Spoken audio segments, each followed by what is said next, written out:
Hi, my name is Darryl Miller, and I've been driving truck for 29 years. I've been driving the annual Mother's Day Convoy, benefiting Make-A-Wish for 24 years.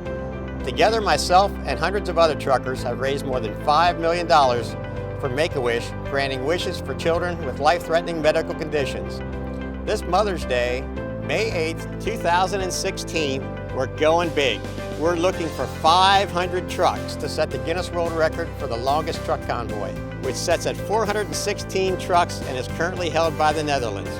I'm inviting you to join me and 499 other truckers, raise some money, grant some wishes, and help bring the record back to America.